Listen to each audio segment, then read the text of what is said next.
제8장 만절기공 3회. 지철은 수혁과 대화를 하며 사실 수혁의 가르침은 귀에 들어오지 않았고 오직 수혁의 약속으로 인하여 하늘을 나는 듯하였다. 그의 상상으로 그는 이미 중원의 최고 갑부가 되어 청하를 호령하고 있었는데 너무 좋군. 황홀한 표정을 지은 지철의 얼굴을 보며 수혁은 지철에게 말한다. 그는 수혁의 말을 순식간에 환상에서 현실 세계로 돌아 나왔다. 그리고 여기어 명의 지철이 너보다는 형이다. 앞으로 너는 정획을 보며 형님이라고 하면 된다.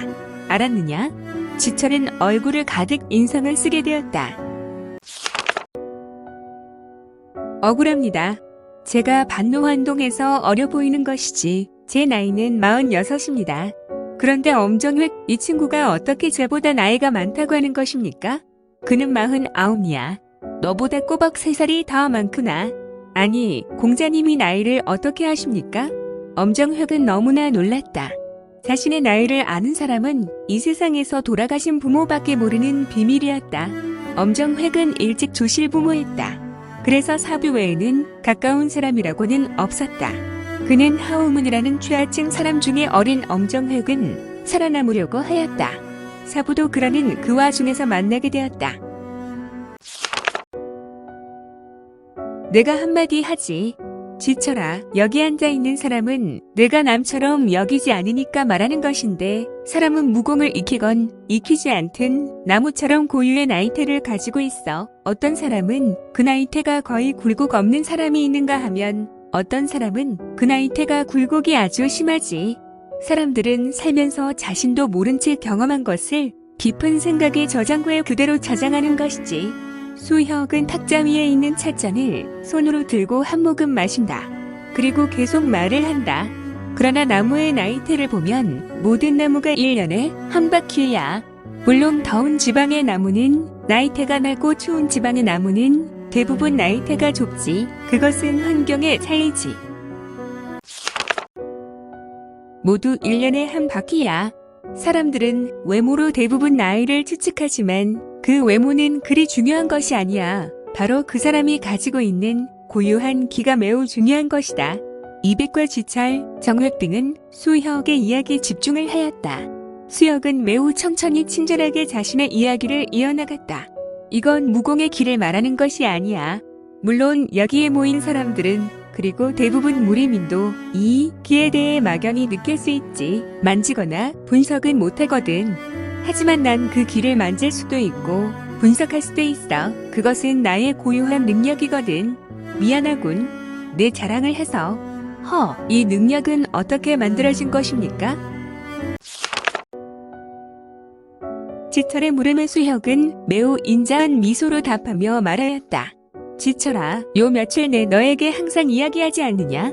일단 비우라고 계속해서 채우고자 하면 그 채워진 것으로 인하여 새로운 것을 넣지 못한다고 둘 중 하나는 해야 한다. 각성해서 그 그릇의 크기를 바꾸든지 아니면 내가 가지고 있는 것을 먼저 비우고 새로운 것을 채우든지 둘 중 해야 한다. 물론 너는 후자가 더 쉽겠지만 말이다. 아니, 공자님처는 이미 한번 그릇을 바꾸지 않았습니까? 그렇지. 절벽석실에서 내가 한번 도와줬지. 너는 혹시 내가 영약을 많이 먹어서 완벽한 반노환동을 하였다고 착각하는 것이니? 네, 맞습니다. 공자님 제가 먹은 것이 자그마치. 수혁은 못마땅한 얼굴을 하며 말한다.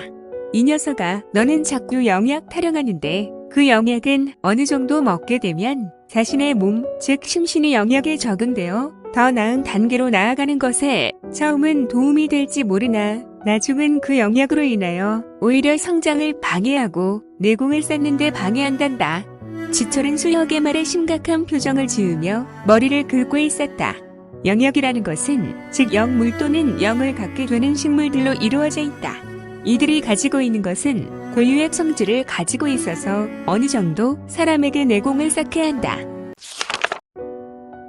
또한 궁극에는 어떤 경지에 이르게 되지. 그러나 다른 단계로, 즉 우리는 이것을 각성이나 초월, 우화 등선, 신화경 또는 사파나 마교에서는 탈마나 마신트라고 하는데 영약은 이러한 것들을 이루는 것을 궁극에는 방해한단다. 장희백은 눈에 빛을 내며 수혁의 말에 집중하였다. 장희백의 입장에서는 수혁과 같은 무위를 가지고 있는 자의 말이 바로 금과 옥조로 여겨졌기 때문에 하나도 놓치고 싶지 않았다. 결국 영약은 자신의 고유 성질을 유지하기 위하여 오히려 무리인에게 그 고유한 성질로 끌어내린다. 이는 마치 사람이 영약을 다스리는 것이 아니다. 영약이 몸속에서 강력한 영향력을 행사하여 결국 주객이 전도되어 영약을 먹고 무공을 쌓는 무인을 영약이 오히려 다스리려고 하는 것이야. 정획도 영약을 많이 섭취한 거로 그는 이 대목, 즉 수혁의 말에 귀에 꽂히게 되었다. 이러한 순리를 너는 하루빨리 깨달아야 해. 그렇지 않고서는 무인으로서 매우 큰 허기가 계속 찾아오게 된다. 지쳐라. 결국 이는 너 스스로 해결하고 극복해야 하는데 이런 치열한 과정에서 심득을 얻고 새로운 경지로 나아가야 하는 그런 번거로움이 있어야 한다. 이 부분에서 자각하는 것을 싫어하면 너는 또다시 다른 무언가를 의지하게 된다. 결국 너는 절대 지금의 경지를 뛰어넘지 못할 것이야. 갑자기 이 이야기를 듣다가 엄정획은 눈물을 흘린다. 그리고 어렵게 수혁에게 말을 꺼낸다. 공자님, 그러면 제가 붙들고 있었던 이 혈수마공이 저의 성장을 막고 있었던 원리와도 같습니까? 저는 혈수마공을 익히고 계속해서 그 경지를 높일수록 삶과 무공의 갈증을 느껴왔습니다. 혈마의 무공이라는 이유로 숨길 수 없는 단점이 있었습니다. 바로 피에 대한 갈증이었습니다. 저는 지금 마음이 너무도 편합니다. 그동안 제가 놓치기 싫어서 꽉 붙잡고 있었던 모든 것을 놔버린 것 같습니다. 수혁은 엄정획에게 고개를 돌려 그의 얼굴을 보고 미소를 짓는다. 그리고 다시 말을 잇는다. 지쳐라. 너는 내가 왜 만절기 공을 사용하면 보석들이 나오는지 아느냐?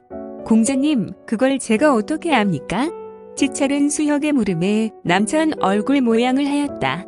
그 모습이 우스꽝스러운지 수혁은 미소를 지으며 말한다. 나에게는 외단이라는 공간이 있어. 물론 너는 이 공간이라는 것이 생소하겠지. 내단은 알겠지. 우리는 내단을 귀히 여기는데 이것 또한 영약의 일종이라고 생각하면 이해가 빠르다. 내공을 쌓은 무림민들은 단전에 내단을 가지고 있단다. 그리고 우리는 무공을 사용하면서 내단의 내기를 자연스럽게 끌어다 쓴다. 내단은 무림민들에게 내공으로 인식될 때도 있으나 또한 이는 다른 개념이다. 수혁의 말은 고인의 말과 같았고 그의 무공 견해는 매우 깊이가 있었다. 사람들은 수혁의 말을 놓치고 싶지 않았다. 자, 그럼 외단을 이야기해보자. 내단은 평생 가지고 있으면서 조금씩 끌어다 쓰는 개념이기에 소모하거나 없어지는 경우라 해석해도 좋을 것이다. 그래서 우리는 신법을 이용하여 용기조식을 하며 사용된 내공을 보충하거나 더 내공을 깊이 연마하여 단전에 쌓는다. 하지만 내가 가지고 있는 외단은 내가 끌어다 쓰면 몸 안에 바로 찌꺼기가 생긴단다. 몸에 이 찌꺼기를 쌓아두면 병에 걸리거나 신체가 이상하게 발달하게 된다. 지철은 수혁의 설명이 다소 어려운 것 같아 귀에 손을 가지고 가서 엄한 귀를 판다. 그러나 수혁은 지철이 이해되는지 그에 연연하지 않고 이야기를 계속하였다. 예를 들어 신체 발달의 경우로 본다면 머리가 이상하게 비대하게 커진다든지 아니면 손발이 이상하게 기형이 된다든지 하는 문제이다. 특정 무공을 연마하면 이러한 불균형이 나타나는 경우도 같은 경우다. 그리고 만약 병으로 생각한다면 혈도의 유통에 이상이 생기는 현상으로 폐맥이나 신마, 주화인마 등이 이 같은 현상이다. 일반인들은 무림민들이 사용하는 기를 사용하지 않지. 그래서 신마나 주화인마가 없는 것으로 보면 그 일을 쉽게 생각해 볼 수 있다. 하지만 일반인들은 혈맥에 이상이 생기면 병이 들게 되지만 말이다. 정획과 장희백은 고개를 끄덕이며 수혁의 말을 정확하게 이해를 할 수 없었지만 조금은 그 의미를 파악하게 되었다. 정획, 내가 정획이라 불러도 되겠지? 지쳐라. 정획은 앞으로 나의 동료가 될 것이야. 내가 우신장이면 정획은 좌신장으로 세가에 데리고 가도 되겠지? 지철은 수혁의 말에 눈썹을 꿈틀대고 있었는데